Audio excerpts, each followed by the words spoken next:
Hey everyone, and welcome into Better Advertising with Better Media. My name is Justin Knuckles. I'm your host here, seated alongside my co-host for this DSP mini-series, Adam Malott.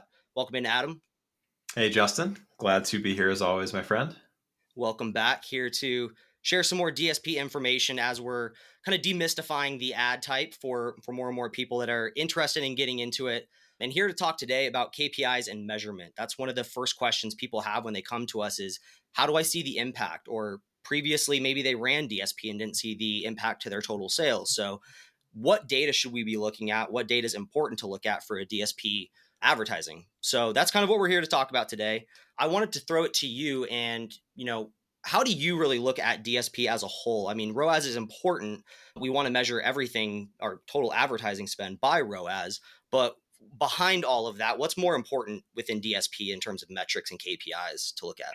Sure. I think that's a really good starting place with making sure that brands that you're running DSP for, testing DSP for, ultimately understand the intent of the platform itself, right? I'm sure, like a lot of advertisers, we've also gotten the feedback of, hey, I'm running DSP, but I'm not seeing this huge lift in my revenue, right? Or my top line sales or what have you. Is this a waste of money, right? And I think it's painting the expectation of, hey, DSP is about incrementality in a lot of different ways, but it also works to lead you to where you're trying to get in terms of brand success, right? And whether that be awareness or additional touch points across your brand loyal shoppers or educating consumers who may be in market for a product that you're selling but may not know about it. There's all of these different levers or strategies that we can pull, if you will, that will help brands get there in ways other than just increasing total sales, if that makes sense. I think that was a great follow-up question to anybody that says, what's the ROAS out of that? I was actually just having a conversation with somebody this week who was getting started with DSP and was wanting to know, hey, what's the ROAS out of those suggested strategies?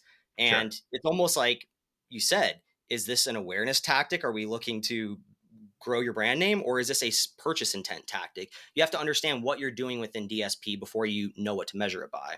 So again, to my point, ROAS is important at the end of the day, but depending on how you're building out your DSP strategies, a full funnel approach, you're going to have to measure each of those strategies a little bit differently based on if it fits into an awareness tactic or a consideration tactic and a purchase tactic. So we want to talk about the KPIs between all those different stages of the funnel today.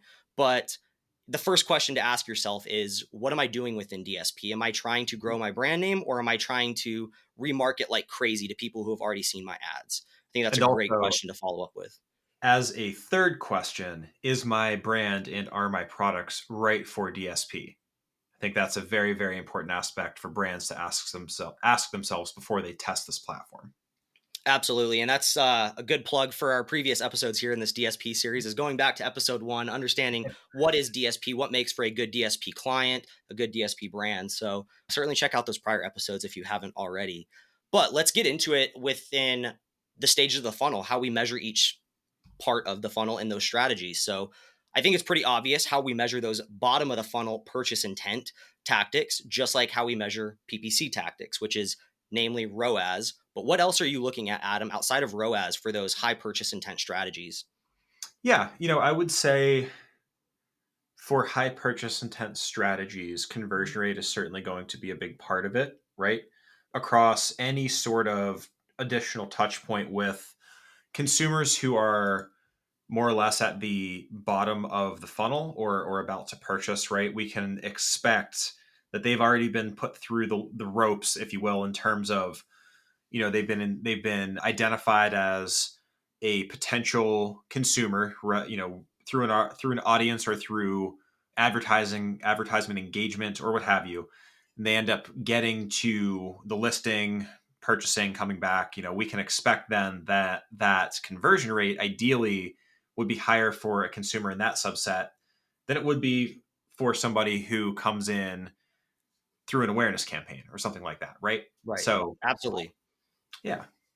I think it's not a crazy assumption to make that someone who's seen your ad or your detail page 10 times is way more likely to convert than someone who's seeing it for the first time. So conversion rate's a great one to measure. Another one I like to look at is just the purchase volume. And I Sure. say that in relation to the other stages of the funnel. I want to make sure that my purchase intent strategies are driving the most amount of purchases across the funnel. I don't want to see my awareness tactics driving a crazy number of purchases. I mean, it might not be an awareness tactic if that's the case, but you want to make sure that you're actually driving the majority of your sales on DSP through those purchase intent tactics if you've built out that full funnel strategy. Sure. Another one. I would also add AOV here, or Mm, average order value. I think that there is something to be said about, there is your standard listing view remarketing, or remarketing to past purchasers, right? But there are also ways to display the fact that you do sell additional products to those consumers who have already purchased from your brand before. So any successful remarketing strategy ideally should see an increase in AOV over time, if in fact your cross promotion strategies are sound. Yeah, and that actually brought a new idea into my head, which is subscribable products. So potentially measuring these strategies by the volume of subscribe and save, or the percent of purchases that are subscribing through these strategies, is another one as you're trying to upsell through these strategies to either, like you said, past purchasers or maybe just past viewers of your product. Anything else to really say there on bottom of the funnel tactics and how you're looking at them and measuring them by?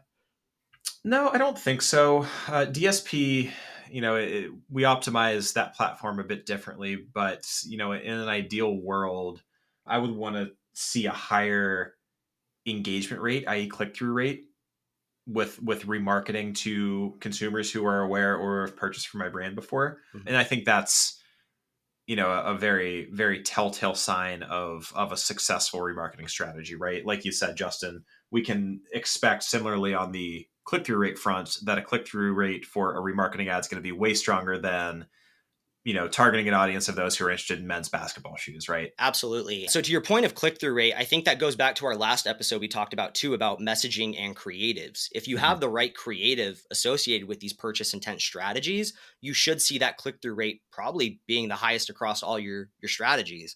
If someone's at the point of purchasing, they've seen your products before and that creative's connecting with them as you'd hope it would, that click through rate to your point should be really high just as conversion rate should be high. So I'd agree with that one as well. Great call. So as we look a little bit further up the funnel, we get to middle of the funnel, i.e. consideration level tactics. Maybe these people are just walking into your aisle for the first time, or maybe previously bought from a competitor way in the past, but they're not very loyal to these products. They're not Sure. subscribers, obviously, to these products per se. Actually, I take that back. I have a lot of consideration tactics that I do try to poach customers off subscribers. But to the point, middle of the funnel consideration level tactics, we cannot just judge by ROAS. So, what metrics are we looking at here? What metrics are you looking at here for your consideration level tactics, Adam?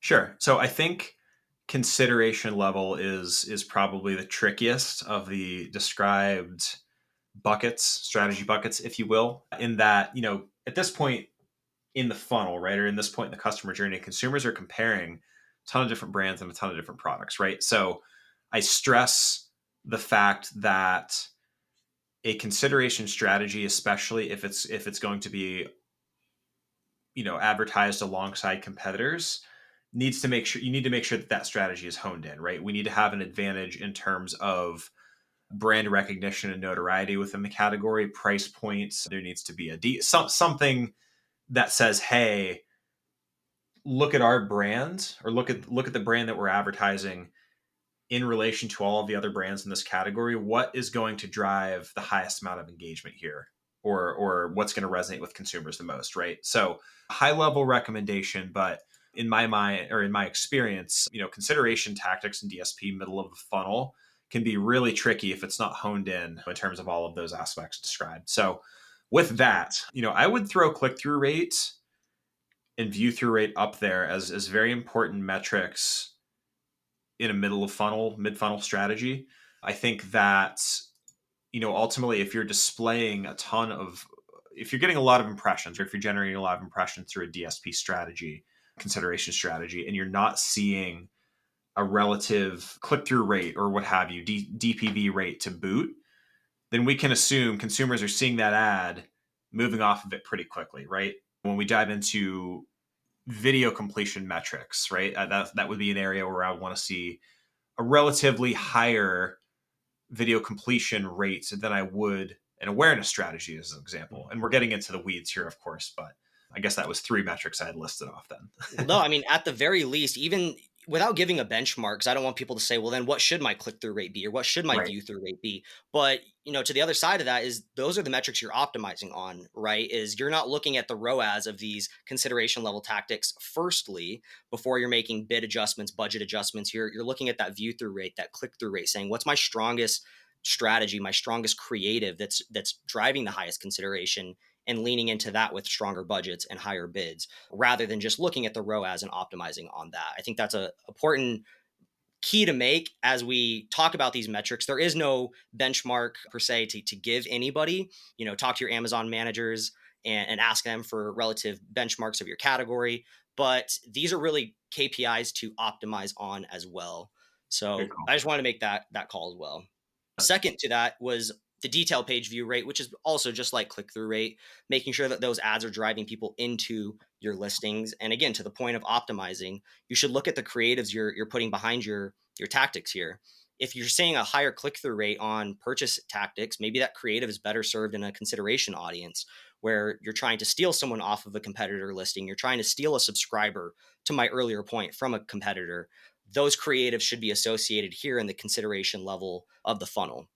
Yep. So, Great call. any other thoughts here on consideration tactics? On consideration, I don't think so. Awesome.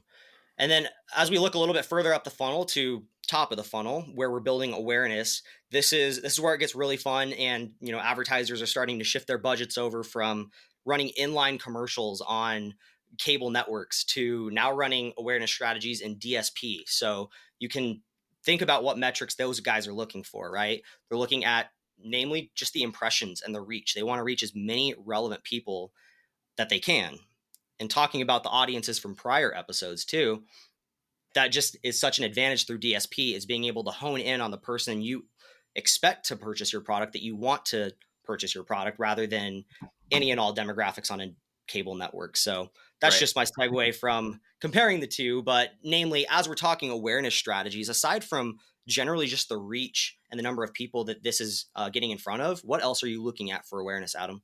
Yeah, this is definitely my favorite strategy to deploy in DSP. Both across endemic and non-endemic advertisers. When the KPI is reach, right, and your strategy is honed in and proper, then ideally you're going to see increases in engagement to your DPV or your website or what have you. And the whole idea with awareness is using not necessarily previous shopper activity, but it could be behavioral. It could be research on the web or web activity who indicates that this consumer may be in market for these products, right? So as opposed to getting a consumer into a category or into an aisle via keyword on Amazon, awareness on DSP is almost a great opportunity to bypass the majority of the category and say, hey, your situation in life or your demographic or your web activity or what have you suggests that you may be in market for this product. Well, let's bypass the majority of consumers and get you directly to the detail page or to our brand store in hopes that you ultimately might purchase, right? So with awareness, I think detail page view and ultimately reach impressions, like you had said, is really important and probably the most important metric to optimize towards here. And I don't want to necessarily get into cost, right? ECP, that's another story. But ultimately engagement and in new to brand purchases, and I'll bring that down through awareness or top of funnel into mid funnel strategies. We're not necessarily optimizing awareness strategies for purchase intent. The whole idea, again, is awareness, impressions, engagement, right? Mhm. But if those strategies are proper and ultimately leading to additional engagement, then ideally we should see an increase in the consideration stage as well. Now that those consumers have been brought into the category, we can assume that a percentage of those will likely convert, meaning we should see a strong new to brand percentage of total purchasers across awareness and consideration, right? So long winded answer as always, but those are my 2 cents on that subject. No, I love it, and I mean the example you brought to mind is you're talking about getting in front of the customer at a certain point in their life. If the example that comes to mind is selling a dolly on Amazon, I'm sure many sellers sell generic dollies on Amazon or have a great branded dolly. I don't want to discount those guys too. But point is, you don't want to wait for someone to say, I'm moving, I need to find a dolly on Amazon right now because I don't want to rent one. Instead, you can look for these audiences to get in front of them first. Say these people are just about to move or recently Right. moved. And again, you're getting that awareness that, hey, I know you've moved, you likely need a dolly or you're going to need a dolly. And that way that person can either come right to look for you once they're ready, like, oh, I remember that brand, I'm going to go search for those guys. Right. Or they search for that dolly in search and you're going to get the click-through rate. You're likely to get the conversion rate because they've been exposed to you already. So that's kind of what picture you painted in my mind with that example there. Sure. I think a really good live example and something that we're actively testing right now for a moving company are those specific segments or first party audiences in Amazon or on Amazon DSP. Right now we are testing diverting traffic from those who are considered to be future home buyers in the next 90 days. And as opposed to necessarily targeting them based on or targeting that subset of potential customers based on Amazon activity, we're Mhm. going after web activity, right? So as opposed to going after those whose Amazon activity or shopping activity indicates that they might be in market for moving supplies, we're skipping that. And we are going after those whose web activity indicates that they might or are likely to purchase a home in the next 90 days. So Right. what better way to get those groups of potential customers to our website, to the specific moving company's website, and we say, hey, if you're in this demographic, or if you're in this zip code, if you will, not demographic, we can bring you directly to the website and give you incentive to go with this moving company versus allowing these consumers to go online and start searching for moving companies in their local area. So, Yeah. i.e., bringing them directly into the funnel through our brand, if you will. Being that first mover to be the first one to say, hey, I know you're going to need help with moving before they're searching for those companies. And the way I understand it with these in-market audiences is, Amazon is a data company before they're a marketplace. They know so much about people, and that's where they're making their money. And so, seeing past trends of people who have moved, they're linking those past behaviors up to your point with, people have bought these items right before they move. So that's how they're creating these audiences, saying these shoppers right here are likely to move in the next 90 days, is based on, again, all their data they have on millions upon millions of customers, saying those that purchase a home and move have made these purchases in the past 6 months. So Sure. they're making those predictive analysis to say, hey, if you want to play as a moving company and get to people that are moving in the next 90 days, more than likely, we have those abilities. And I feel like this is a great episode for plugging prior episodes from the DSP Yeah. mini series here on audiences, creatives. So again, I'll say it. If you guys haven't checked those out, be sure to go back and listen to those on any questions you have on creatives or how to run DSP if it's right for you, like I said earlier. So To your final to your last point, Justin, in expectations of performance based on part of the marketing funnel, right? I go back mhm, to my moving company example. When we're funneling traffic to a website based on web activity, that's considered awareness in our eyes, right? Can we expect a 50%, 40%, 30% conversion rate running this strategy? Probably not, because these consumers are not aware that this moving company exists. However, to the ones who have engaged with this ad, let's say we remarket to them in 30 days. Could we expect a higher conversion rate across those who have already engaged with an ad and who are aware of the specific company versus those who aren't?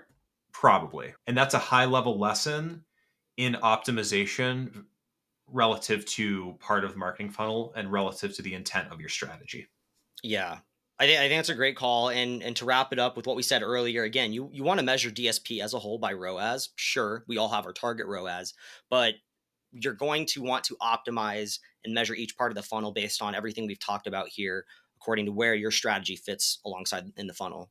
So I want to kind of wrap it up here outside of the KPIs and say, a lot of people who have run DSP often come to us and say, I tried this in the past. I didn't see the lift in my top line sales. So I don't want to say sales aren't important to see out of DSP too. That should probably be a number one metric as well, is just seeing how much sales we can drive out of DSP. But again, to that point of the holistic picture between PPC, DSP, organic, people try DSP and they don't maybe see that massive lift that they're expecting in their top line sales. What would you say to those people? I would say that DSP is a long game, and initial or immediate results cannot and should not be expected out of the gate, right? However, the greatest results that we see as far as brands that test DSP, we generally see the biggest lift across brands who utilize these strategies and this platform over time. So it is certainly not a one size fits all approach, and it's certainly not great for every brand. But as long as expectations are set, and agency side or Amazon and brand side, what have you, however that dynamic is working, are on the same page in terms of the intent and the strategies behind what's going on in DSP, I really think that it can serve as beneficial to brands that are ready to test it. Yeah, and to your point of, giving it time, we don't make as many quick moves within DSP. You want to let that prove itself over a longer period of time. To metaphorically speak, if PPC is a jet ski, then DSP is a cargo ship, and you have to make subtle, small moves to get to where you want to go. You can't just completely turn things 180 and expect new results tomorrow. It's a slow and long game, to your point. To the question of top line sales too, I mean, AMC has been great at showing us a lot more that we have always wanted to see in terms of how DSP integrates with our search, so we can understand, are we cannibalizing sales? Are we helping our other advertising efforts? And so I wanted to call out a few things within AMC. I know AMC is a new topic to everybody, so we are by no means the end all be all experts of AMC here, but there are a lot of nuggets we have become experts at and speak really well to, which is, path to purchase and media mix. Sure. So I want to speak to each of those, and to the point of, you should be running search if you are doing DSP. I should say that. Assuming you're an endemic brand selling on Amazon, you should be running Amazon PPC to also run DSP. And this is where AMC gives us a lot of data to show, if you're not seeing those top line sales lifts, are you seeing it benefit your search? And this would be shown through those queries or modules that I've said, path to purchase and media mix, where through the path to purchase query and module, we can actually see, is DSP a first touch point that then leads them to then click on a sponsored product ad? Or perhaps they first searched us on a non-branded word through sponsored products, and that DSP remarketed to them and closed the sale. So this really helps us paint the picture of how these ad types are working together, and likely implies which parts of the funnel are the strongest. Is that awareness tactic doing a great job at bringing people in before search? Or is search leading them to then be remarketed to in DSP? So path to purchase is one that I spend a lot of time on. I'm not sure how much you spend on that, Adam, if at all. Yeah, a decent amount, I would say. As we continue to ramp up our education, understanding and ultimately learnings in DSP, and how we can use those findings to better craft ad strategy on the display side on our end. That's always something that we're looking into. I think media mix, the amount of ads, or the path of ads relative to conversion is super important here. Yeah, what I love about media mix is being able to see, again, the mix of ad types that drive the best customer experience. I mean, I think unanimously across every brand that we have AMC for and we run these queries for, I think we've shown that DSP, along with all the other ad types in search, leads to the strongest conversion rate, meaning, you should be advertising at every stage of the funnel, everywhere a customer can see you. It leads to the strongest conversion rate, which I don't think is too much of a shock, but just Sure. goes to show, spend on search across sponsored product, sponsored brand, sponsored display, run DSP. It all works together for the best customer experience. I think there is one additional aspect of this conversation that we haven't touched on just yet. And how can we quantify all of this? How can we prove results? How can we prove that our brand presence is growing online, right? Or on Amazon specifically? Well, what better metric to analyze over time than branded search volume, right? That's a If pretty easy your one. if your awareness segment is growing and your customer base is growing and your percentage of loyal customers are growing, one would think that search volume for your brand name should also be growing over time, right? And Absolutely. that is a great way to lessen your dependence on ads, and ultimately to become more profitable over time, right? When you lock in customers in terms of loyalty and can guarantee, hey, the cost to acquire this customer will result in five, six, seven additional purchases for our brand. Well, that makes this sort of having this conversation a little bit easier, if we can quantify it that way. So I think branded search volume is a really important aspect to hit on here. Yeah, and that's a super easy one for anybody to go grab from their brand metrics within Ad Console. That's a super easy metric to go look at. Another one you could do to the same point, and you can reach out to an Amazon account manager, I believe, to set these up, but doing a brand lift study where, Yeah.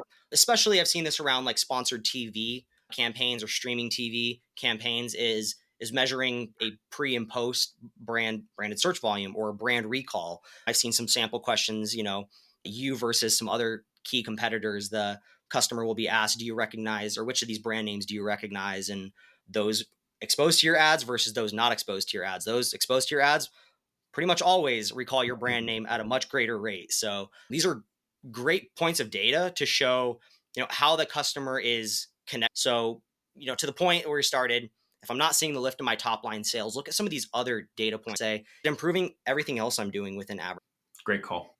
metrics of DSP. Again, DSP, should be measured by ROAS, but there's layers to this. We got to look at what we're doing within DSP, understand the strategies and how to optimize those depending on where they fit in the funnel. So, any other thoughts on this before we put a bow on it, Adam? No, I don't think so. The My only call out here, and I'll wrap up with this. In the world of advertising and the history of advertising, right?